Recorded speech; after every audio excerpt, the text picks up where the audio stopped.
Okay, it's been a while since I've done a video. I'm trying to get back into the flow of things, and I've been playing a lot of Stadium, especially since this has been the Stadium season. I want to talk about a lot of the things that I've been seeing in terms of characters that I have played as, played with, and played against, some of their builds.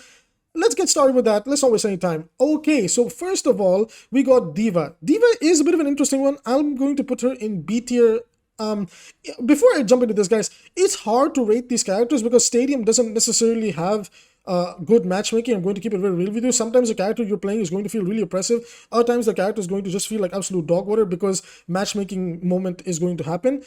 However, I think I can relatively think about the character, their builds, and how they scale, and kind of go from there. So D.Va has some builds. She has that slam down build where she like flies up. It's basically budget wrecking ball. Then she has the build where you can lean into defense matrix, and you can also lean into the lava build with ability power scaling. I think that's what skills with the D.Va can use. She's not bad. D.Va's just a character that fully depends on the pilot, and in the right circumstances, if you're playing into like a hit scan comp and they have Winston, D.Va instantly feels like an S tier character. And then there's just certain situations where against like Ryan, Zarya, characters that can just kind of play around you, outpace you, even like against a good Mei, there's not much you can do and the character feels like D tier. So we're just gonna drop D.Va in B. Again, this is all subjective to my opinion, my experience. You guys can disagree, it's okay, but there's no need to act like, you know, a child and throw a temper tantrum that why didn't you put this character up there. You can tell me your reasoning and your rating. If it's different, it's okay. We can have a healthy, respectful discussion. That's fine, because that's what these videos are for. Thumbs up.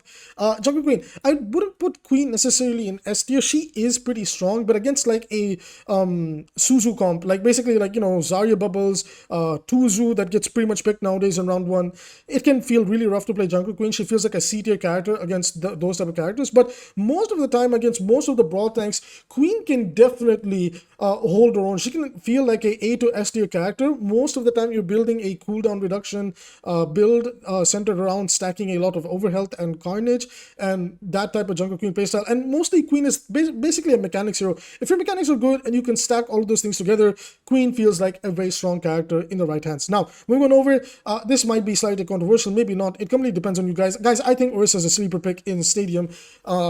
Building Orisa with a survivability build allows you to just permanently stay alive and be a giant cockroach of a nuisance that just runs around and exists. The thing is, it is an incredibly boring build, and Orisa is already an incredibly boring character. So unless you can stomach just playing the I exist character for your team, then you're going to basically get a lot of free assault on this character.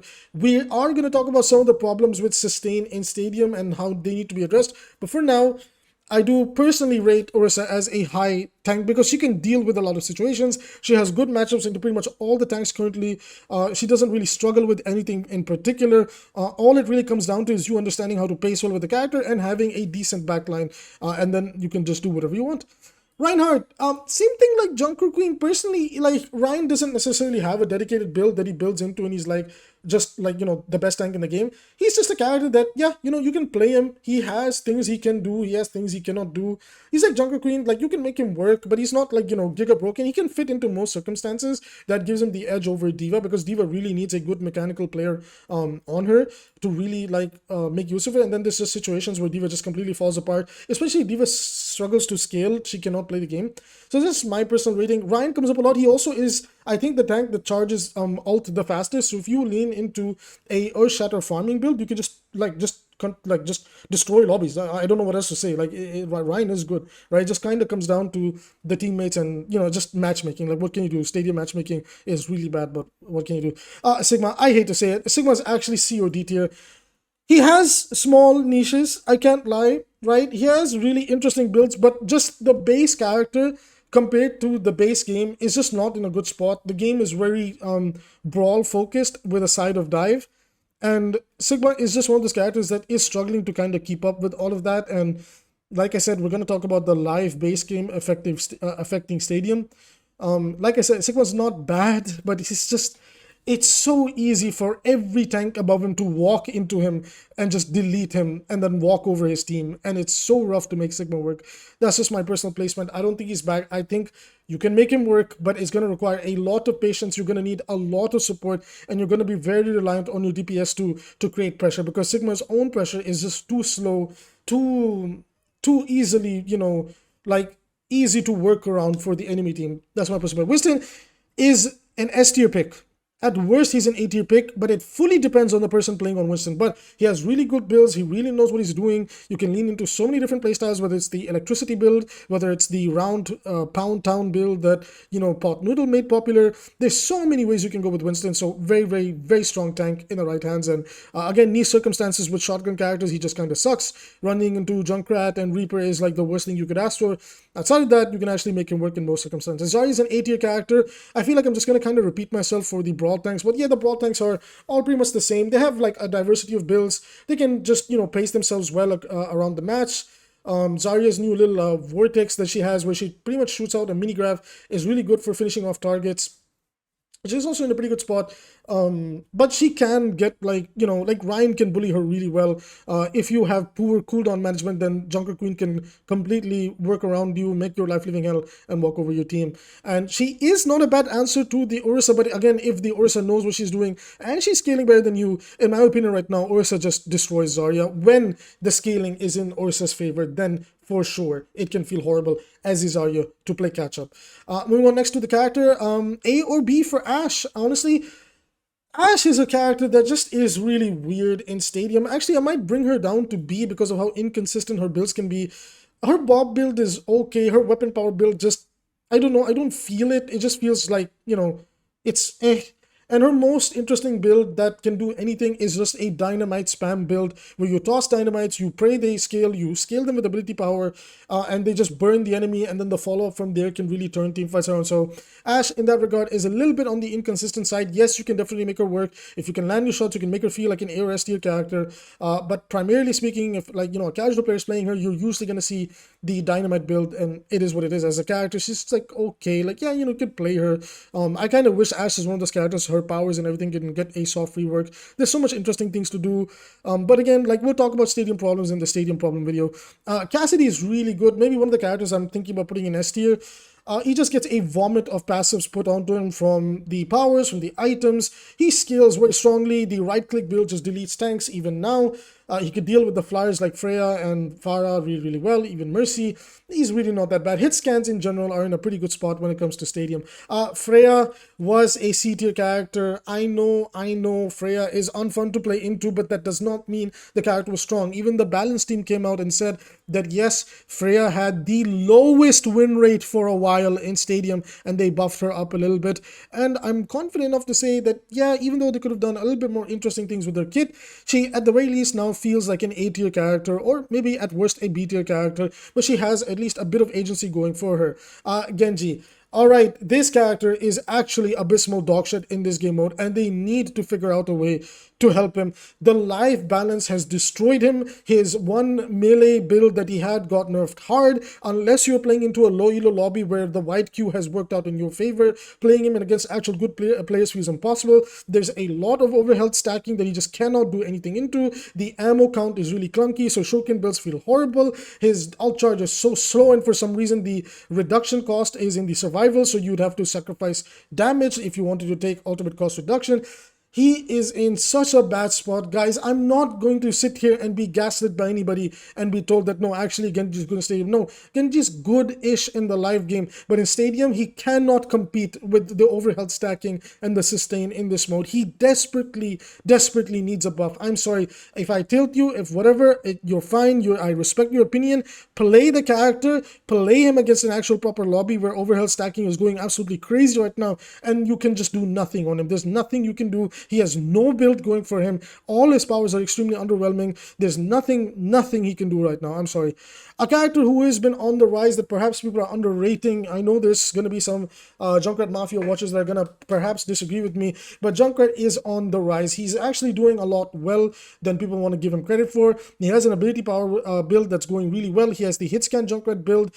If you are running into Winston and Orisa, these are two characters that Junkrat can farm really, really well effectively early on. You can get your scaling.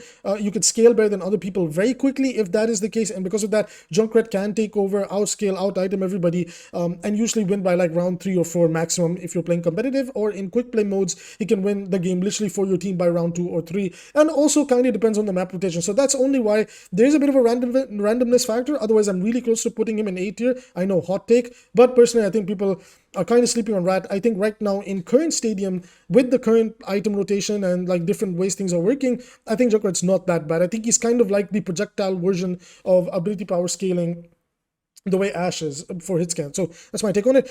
This character is S tier. This character needs to be gutted immediately. Her infinite survivability build is absolutely absurd what she can do. Mei is gonna get her own dedicated video at some point, but to anybody that knows the build that is on the rise, I'm not gonna give it any attention over here, but to anybody knows the Mei infinite life build, oh my god. Oh my god, I will talk about it in a video soon, but oh my god, I'm traumatized, I have PTSD. S tier, please educate yourself on how broken this character is.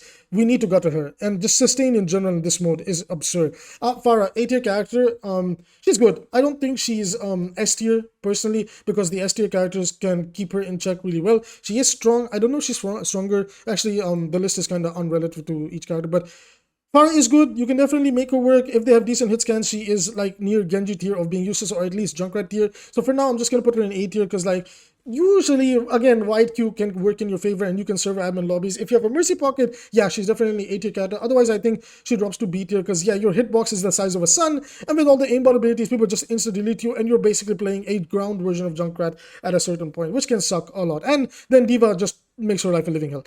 Reaper. This character is S tier. Don't sleep on him, please. I know he's boring. I know he doesn't have interesting powers, but like the amount of like lifesteal and all the new overhealth stacking that you can do with Reaper, you turn into a tank and there's nothing people can do about you. It's just absurd how good Reaper is. Stop going for that silly ultimate build where you just like, you know, you teleport and you ult. Guys, that is noob bait. Stop taking that. Stack the overhealth, stack the lifesteal, watch how you'll never die and people will rage quit in front of you. Reaper is so good. Him and Mei together in a brawl comp with that type of stacking are unkillable behemoths. I hate playing against the both of them. It reminds me of 6v6 Overwatch when Mei and Reaper were the, you know, brawl DPS that played with the brawl tanks, but now it's even worse because they're overhealth stacking and it's just ridiculous. So the 76 S tier pick, do I really need to explain why Soldier's good? There's like, he has a lot of good builds, he scales really well, and he just deletes things really well with his aimbot. He's a pretty good character, honestly. I don't think I'll put him anywhere any less. Ana really needs a nerf. This is a character that was a D tier hero because she just didn't have a build. She got buffs here and there in the stadium items. I think she got buffs for some of her powers, and now she's in a very, very, very, very good spot. She's still very rough in round 1 and round 2. Look, your criteria is to win against her in round 1, round 2, and maximum round 3. If Ana gets to scale beyond round 3, she just server admins the entire game. It's miserable to play into her once the sleep dart collision size gets increased by 500%. Dude, I've been slept from behind. I dash in front of her, I blink in front of her, and I get slept, and I'm like, dude, why? I'm behind you and I'm getting slept. It's very frustrating. Her overhealth stacking with the nade and then the new poison effect, she's so damn strong. Ana is such a damn good pick. You just have to get through the early rounds with her, but that is a problem with her. That is a downside, that if you can win against her team in the early round, Ana then feels useless. So, you know, give and take, feast or famine type character. Brigitte S tier character. Holy crap, she has like some of the best powers in the game. She has the most transformative experiences in the game. She has the fastest ult charge out of all the characters in the lobby in this game mode. She is so damn strong. I don't have much more to say about her. Just she's S tier, nothing else. Juno's struggling. I actually think Juno's not that strong. Yes, she has her ability power build, but she's kind of been outclassed by the other supports that have been on the rise. And because her build takes a while to come online, Juno doesn't really have anything going for her. I think I'll put her in B tier. And the B tier is pretty much just her ability power build. She's okay, you know, like you can play her, but it's like there's so many other things that are better than her. Speaking of characters going straight into the S tier, Donut delivery build got nerfed, but Tuzu and just generically playing her as an amped up live 𝐒𝐿𝐄 is very good, and she's very strong. What can I say? She's an S tier default.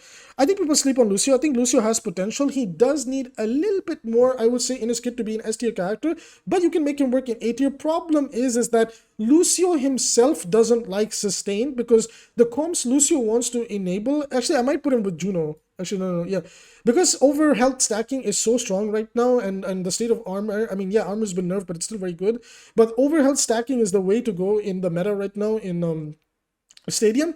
And Lucio really doesn't want to take sustained based fights. He wants to take really quick engagements, really quick brawls. He's a really good character in the early phases, but late game Lucio just cannot keep up, and that's where he drops off in my opinion. Moving on to Mercy, I think Mercy is just okay. Like, I know they nerfed her Capescio circle build. I don't think she's an SD character. She's A tier. She is still very good and strong in a lot of circumstances, but you just need the Mercy to understand who to be with and why in order to also help that person scale. So if you have a good Mercy player on your team, yeah, she can definitely be a really strong A tier pick. Otherwise, she's just a generic B tier heal bot that just exists, right? It just is what it is. Moira, again, A tier. I think she has a lot of interesting builds with Cyber Venom. She can do some really interesting things with the different debuffs she can apply with her orbs. The potential is there. People don't really know that the orbs do that, so they just kind of get caught off guard. If Moira has follow-up, she can feel really strong. But yeah, as a generic character, if you're playing Moira, yeah, she can be a pretty good A tier pick. And lastly, Zenyatta. Zenyatta, same thing. Zenyatta's not bad. He's like an early game character that can work really, really well, and he kind of wants to win the game like early on. But if the game begins to go on and other characters scale and overhealth stacking begins to happen depending on circumstances, Zenyatta really doesn't like that, because while yes, he can do a lot of damage and everything, once the overhealth stacking comes through, other people are surviving just as much as you are, and they might have better breakpoints compared to you, or like better passives or items or perks and things going for them that can feel really hard to keep up with. So everybody, that's my personal tier list. It's always subjective to change, but as of now, as we're approaching near the ending weeks of Overwatch season stadium, as I like to call it, this is my personal tier list. What do you agree with? What do you disagree with? Let me know in the comments down below. Let's discuss. New video out tomorrow. We'll have a new video every single day for the next 1 week. So be sure to hit like, subscribe, and stick around for more Overwatch content.